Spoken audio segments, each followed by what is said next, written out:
image like no other, inspiring decades of research and debate. The Shroud of Turin, that's a piece of history, and it has an ongoing puzzle for science. He's taken off the cross and wrapped in cloth and taken to a borrowed tomb. There is a room in Turin, Italy, where the air itself feels different. Inside the Cathedral of St. John the Baptist, behind reinforced glass, sealed inside a climate-controlled case filled with argon gas to slow the passage of time, lies a single piece of ancient linen, 14 feet long, 3.5 feet wide, yellowed with age, and yet it has outlasted every empire, every scientific revolution, every attempt to explain it away. The guards change, the tourists whisper, the priests pray, and the cloth simply waits. It has been waiting for over 600 years since it first appeared in documented history, and for those 600 years, the same argument has never stopped. Because on this cloth, burned faintly into the ancient fibers like a memory that refuses to fade, is the image of a man. A bearded man. A man who appears to have been beaten beyond recognition. A man whose wounds match, with unsettling precision, every detail of the crucifixion of Jesus of Nazareth. The Shroud of Turin is the most studied object in all of human history. More scientific papers have been written about this cloth than about the pyramids, the Dead Sea Scrolls, or the genome of early humans. And yet, after decades of laboratories, laser experiments, carbon dating, artificial intelligence, blood analysis, and forensic reconstruction, the world still cannot agree on a single answer. What it is still unknown. What it is not is becoming harder and harder to explain. For millions of Catholics and Christians around the world, the question was never really a question at all. This is the burial cloth of Jesus Christ, the cloth that wrapped his body in the tomb on the night of the crucifixion. The image on the linen is the mark left by the most extraordinary event in human history, the resurrection. Faith does not require proof, but for those millions, the shroud is as close to physical evidence as any belief has ever come. For skeptics, the answer was always much simpler. Medieval artists were capable of extraordinary things. The shroud was a forgery, a piece of religious theater designed to attract pilgrims and generate income for the Catholic Church. The techniques to fake such an image may have been lost to time, but that does not make them impossible. After all, history is full of relics that turned out to be invented, splinters of the true cross, bones of saints who never existed. A piece of cloth would not be the first. Some went further. The physicist Nicholas Allen proposed that the image was created using a rudimentary camera obscura, a primitive photographic technique using silver nitrate, a lens, and sunlight. Others suggested it was painted, then aged artificially. Others pointed to Leonardo da Vinci, claiming his face appears in the image. Each theory arrived with confidence and collapsed under its own weight, because the shroud kept refusing to behave like a forgery. Then came 1988, and for a moment, the argument appeared to be over. Scientists from 3 of the most respected laboratories in the world, located at Oxford in England, at the University of Zurich in Switzerland, and at the University of Arizona in the United States, were each given small samples of the shroud for radiocarbon dating. The technique was well established. Organic material absorbs carbon-14 from the atmosphere during life. After death, the carbon-14 decays at a predictable rate. Measure what remains, and you can calculate when the material was alive. The 3 laboratories worked independently. Their results were remarkably consistent. The linen, they concluded, dated to somewhere between the year 1300 and the year 1200. A medieval cloth, born in the same era as the forgeries, the fake relics, the invented saints. The date was published. The headlines were immediate and unanimous. The Shroud of Turin was a fake. Scientists moved on. Journalists closed their notebooks.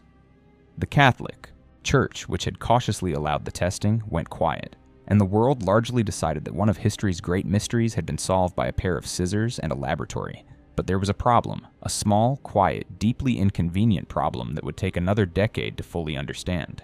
The sample that was cut in 1988 was not taken from the center of the cloth. It was not taken from the area showing the image of the man. It was taken from a corner, a single corner of the edge of the fabric. And that corner, as researchers would later prove with remarkable clarity, was not original. In the year 1532, the shroud was caught in a fire at the chapel where it was being stored in Chambéry, France. The flames came close enough to melt the silver reliquary that contained it. The cloth was saved, but not without damage. Burn marks and water stains from the fire are visible on the shroud to this day. And in the years that followed, skilled weavers, most likely nuns, repaired the damaged areas. They rewove sections of the linen using cotton threads, carefully matching the color and weave so that the patches would be invisible to the casual eye. The corner that was sampled in 1988 was one of these repaired areas. The radiocarbon test, in other words, had dated the repair. Not the original cloth. Not the ancient linen. The medieval cotton patch. It is like dating an entire palace by testing one brick that was replaced during a renovation 500 years after the palace was built. The brick is medieval. The palace may not be. The test told you nothing about what you thought it was telling you. Chemist Ray Rogers, who had originally been skeptical of this theory, examined threads from the sampled area under a microscope. He found cotton fibers intertwined with the linen. He found a dye called madder root used in medieval textile work to match colors. He found vanillin, a chemical compound that disappears from linen as it ages, present in the sampled area but entirely absent from the main body of the cloth. His findings were published in a peer-reviewed scientific journal in 2005. The 1988 test was not wrong, it was simply testing the wrong thing. The question then returned to the scientific community, and this time the tools available to ask it were incomparably more powerful. Artificial intelligence had arrived. Neural networks trained to detect microscopic patterns could now analyze images of the shroud at the level of individual fibers. Spectroscopy, the science of analyzing how different materials interact with light, could map the chemical composition of the cloth with extraordinary precision. High-resolution fiber analysis could distinguish original linen from later additions, original weave from repair work, original chemical aging from contamination. And what these modern tools found when they looked at the sampled corner versus the rest of the cloth was not ambiguity. The chemical profile of the sampled edge was measurably, consistently, systematically different from the chemical profile of the main body of the linen. The two areas had different aging patterns, different chemical signatures. They were not the same cloth. The artificial intelligence mapping systems, when instructed to identify foreign fibers across the surface of the shroud, clustered their detections almost entirely around the edges, around the repaired areas, around the corners. The center of the cloth, where the image of the man appears, showed a profile consistent with ancient linen, not medieval repairs. The case had not been closed in 1988. It had simply been misdirected. In 2022, a team of Italian researchers published results that would quietly reshape the entire conversation. Their method was called wide-angle X-ray scattering, and while the name sounds intimidating, the principle is elegant. Linen is made from cellulose. Cellulose is a complex organic molecule. As it ages over decades and centuries and millennia, the cellulose undergoes chemical changes at the level of its molecular structure. These changes follow a predictable pattern, measure the current state of the molecular structure, compare it against samples of known age, and you can estimate when the cellulose was originally formed. It functions like an atomic clock written into the fabric itself. The researchers compared the shroud's linen against a carefully selected set of reference linens of known age. Among them were samples from the ancient site of Masada, the fortress in the Judean desert where Jewish rebels made their last stand against Rome in the year 73. The Masada linens had been preserved by the desert climate and dated with extraordinary confidence to the 1st century. The shroud's molecular profile matched the Masada linen.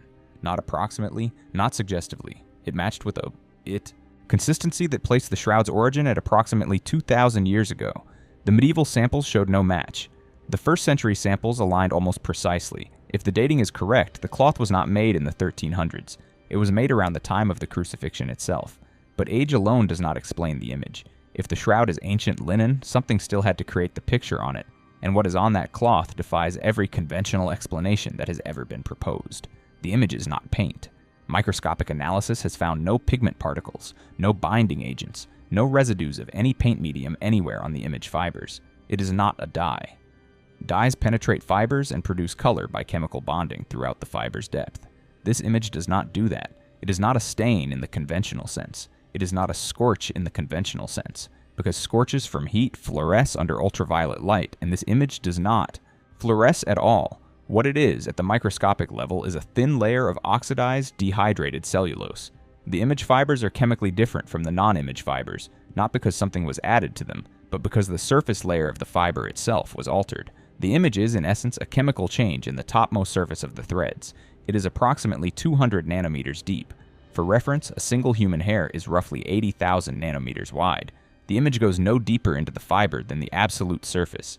And when researchers analyzed the directionality of this surface change, looking for the brushstrokes or directional marks that any physical application method would leave, they found nothing. No directionality, no progression. The alteration appears uniform and instantaneous, as if it happened everywhere at once, rather than being applied from one place to another. Then came the discovery that changed the image analysis entirely. In the 1970s, A NASA scientist named John Jackson and his colleague Eric Jumper fed a photograph of the shroud into the VP8 image analyzer, a machine originally designed to convert the brightness of pixels in photographs of planetary surfaces into three-dimensional topographic maps. When it was applied to photographs of the Moon or Mars, it produced accurate three-dimensional terrain models because the brightness of each pixel corresponded to the distance from the camera. When they applied the same process to the shroud, something impossible happened. The image converted into a perfect three-dimensional rendering of a human face, not a distorted one, not an approximation. A geometrically accurate, anatomically correct, three-dimensional human face. A regular photograph does not do this. A painting does not do this. A medieval fresco fed into the same machine produces a meaningless jumble. The VP8 requires that the brightness of the image encode actual spatial information, actual distance data. For a painting, there is no such data. The brightness is arbitrary. For the shroud, the brightness was not arbitrary. The intensity of the image at every point corresponds precisely to the distance between the cloth and the body it once draped. The darker areas of the image are the areas where the cloth was closest to the body. The lighter areas are where the cloth fell away. The cloth somehow recorded its own distance from a human form with the precision of a three-dimensional scanner. There is one more anomaly in the image that no one has been able to explain. The shroud image is a negative. What appears as light to the naked eye is dark in the underlying data. What appears as shadow is, in the underlying structure, light. When the cloth was first photographed in 1898 by Secondo Pia, an Italian amateur photographer, he nearly dropped the glass plate he was developing when he saw what the negative showed. The photographic negative of the shroud becomes a positive. The image that had always looked faint and confusing to the naked eye resolved in the photographic negative into a vivid, coherent, remarkably detailed portrait of a human face. Pia initially thought he had made an error. He had not. The shroud's image is encoded as a photographic negative approximately 4 centuries before photography was invented. A medieval forger would not only have had to invent a 200 nanometer deep oxidation technique that leaves no brush strokes, encodes three-dimensional spatial data, and contains no pigment or dye. That same forger would have had to encode the image in negative, knowing that the true image would only become visible when viewed in a way that did not exist for 4 more centuries.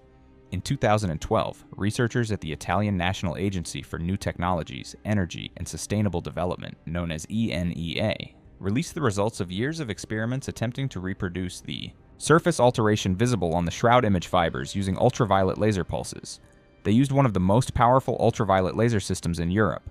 They were able to produce a superficial surface coloration on linen fibers that bore a resemblance to the shroud's image chemistry. The energy required to do this across the full surface area of the shroud, in a single instantaneous event, was calculated at approximately 34 trillion watts, sustained for less than 1/100 billionth of a second. There is no technology on Earth capable of delivering that, not in 2012, not today, not in any laboratory that currently exists. The conclusion of the ENEA team was not that the image was made by a laser. It was that whatever made the image released an energy equivalent that is, by every measure available to contemporary science, impossible to reproduce. The blood on the shroud tells a separate story. It was confirmed in the 1980s. Through multiple independent analyses that the reddish-brown marks on the cloth are real human blood. Blood type AB. The blood is distributed in 2 distinct patterns. Some of the blood appears to have been deposited while the body was still alive, including the patterns consistent with wounds from a crown of thorns across the scalp and the flow patterns from the wrists. Other blood appears to have been deposited post-mortem after circulation had ceased because the serum separation patterns, where blood plasma separates from red cells after death, are clearly visible. The blood also contains an extraordinarily high concentration of bilirubin, a compound that the liver releases in large quantities during episodes of severe physical trauma. A person who has been severely beaten will have elevated bilirubin levels in their blood. The concentration on the shroud is consistent with a human body that had experienced extreme, prolonged, catastrophic physical suffering before death. And then there is the sequence. Under ultraviolet light and fiber analysis, it is possible to see that the bloodstains were deposited before the image formed. The image formation, whatever it was, happened around the blood. The blood was first, the image came after. And in the areas where blood touches the linen, there is no image underneath. The image-forming process, whatever it was, did not affect the areas already covered by blood. This sequence matters enormously. A forger creating the shroud would have needed to paint or otherwise create an image, then apply blood on top, but the actual sequence is reversed. The blood came first, the image arrived after, and the image stopped as if aware exactly where the blood already was. Beneath the microscope and inside the laboratory, the shroud continued to reveal its geography. Pollen grains recovered from the cloth were analyzed by Swiss botanist Max Frey-Sulzer, who identified dozens of species. Many were consistent with the Turin, region where the cloth has been kept, but a significant number were identified as species native exclusively to the Middle East, including plants that bloom only in spring in the months of March and April, in and around Jerusalem and the Jordan Valley. The limestone dust found on the cloth, particularly on the area corresponding to the knees and feet of the image, was analyzed using crystallography. The specific type of limestone, a calcium carbonate mineral called aragonite, is found in Jerusalem's ancient tombs. Its chemical signature is geographically specific enough that researchers were able to say, with measurable confidence, that the limestone on the shroud came from the same geological formation as the rock of the Jerusalem area. The cloth had been, at some point in its history, in the Middle East, in spring, near limestone identical to the stone of Jerusalem's ancient tombs. The wounds on the body are a forensic document in themselves. The image shows over 100 distinct wound marks across the back and chest, consistent with Roman flagrum, a whip typically fitted with small lead or bone weights at the tip, designed not to kill but to weaken, to reduce a body to the threshold of shock before the main execution began. The spacing and distribution of these marks match the pattern of a two-handed flogging by two individuals of slightly different heights, striking alternately from opposite sides. The wounds at the wrists are not in the palms, as medieval artistic tradition invariably depicted crucifixion. They are in the wrists, precisely in the area anatomists call the space of Destot, a gap in the carpal bones where a nail can be driven without breaking the bone, and where it would pass close enough to the median nerve that the hand would involuntarily contract, pulling the thumb entirely across the palm. The image on the shroud shows no thumbs. Both hands appear to have only 4 visible fingers. This detail, the contraction caused by median nerve trauma, was not understood by medieval anatomists. It was not even fully understood until the 20th century. A medieval forger depicting a crucifixion would have drawn thumbs. Because every painting, every icon, every artistic depiction of the crucifixion from the medieval period shows thumbs. The shroud does not. Some researchers have focused on 2 coin-shaped objects that appear in the image over the eyes. The use of coins to hold the eyes closed was a burial practice of the ancient world. Detailed analysis of the surface texture in these areas, conducted using digital enhancement, suggested markings consistent with a specific type of Roman coin minted during the reign of Tiberius Caesar. One researcher identified a rare spelling variant in the coin's inscription, a misspelling of a single letter found on a known subset of Tiberius coins from a specific minting period.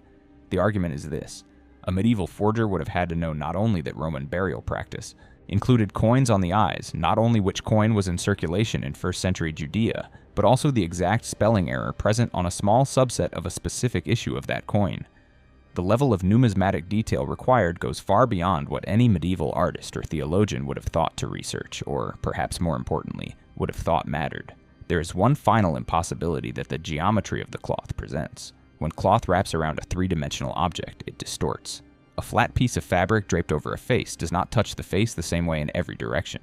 The areas above the nose, the cheekbones, the forehead curve, the side planes of the face, these would all receive the cloth at different angles. If the image was formed by contact between the cloth and the body, the image should be geometrically distorted in the way that a mask pressed flat becomes distorted. The image is not distorted. The face is geometrically consistent as if viewed from directly in front. The 3-dimensional accuracy confirmed by the VP8 is not the accuracy of a contact print. It is the accuracy of something that measured distances without being deformed by them. The theory this produces is one that science is almost unwilling to say out loud. Either the cloth somehow passed through the body, not around it, and recorded the body's form from a different state of matter, or the body, at the moment of image formation, was in a state that is not describable by conventional physics. Science has a word for results it cannot explain. The word is anomaly. It is the polite way of saying that something happened that should not have been possible, and that no one is yet willing to commit to what that means. The Shroud of Turin is not a collection of anomalies. It is a convergence of them. The age is consistent with the 1st century. The image cannot be reproduced. The blood sequence is reversed from what any forger would have done. The anatomical details predate the knowledge required to fake them. The energy required to recreate the image surface oxidation exceeds the capacity of any technology on Earth. The pollen is from Jerusalem. The limestone is from Jerusalem. The wound patterns match Roman execution practice with forensic precision. Any single one of these things could be argued away. Taken together, they form something that the scientific method was not designed to accommodate. This is why institutional science largely stays quiet. To confirm the shroud is authentic requires accepting a series of events that violate the reproducibility requirement at the heart of modern science. No one can reproduce what happened. No one can even fully describe what happened. And science, must, at its most honest, admits that what it cannot reproduce, it also cannot fully explain. What you are left with at the end of every examination, every laboratory analysis, every laser experiment and fiber study and blood test is not a simple answer. What you are left with is something that functions like a black box from an event that may be the most consequential in human history. A black box records everything that happens in the moment surrounding a catastrophic event. It cannot tell you why it happened. It cannot tell you what came before or what comes after. It can only tell you what the instruments recorded in the final moments. And what the shroud records in its fibers and its blood and its impossible image is the data from a single, unrepeatable moment. Maybe it is a message. Not a religious message in the conventional sense, but something stranger and more fundamental. A piece of physical evidence left at the intersection of death and whatever came after it. A record encoded in 200 nanometer deep oxidation and ancient human blood, of an event that reality itself does not seem to have fully recovered from. The cloth is still there, still in Turin, still sealed in argon, still waiting. And the question it asks is not whether you believe. The question it asks is harder than that. It asks whether the universe, the matter and energy and physical laws that science has spent 4 centuries trying to understand might contain within it something that we have not yet found a language to describe. That question has no answer yet, but it has a location, 14 feet long, 3.5 feet wide, yellowed with age, and older, it seems, than anyone was once willing to believe.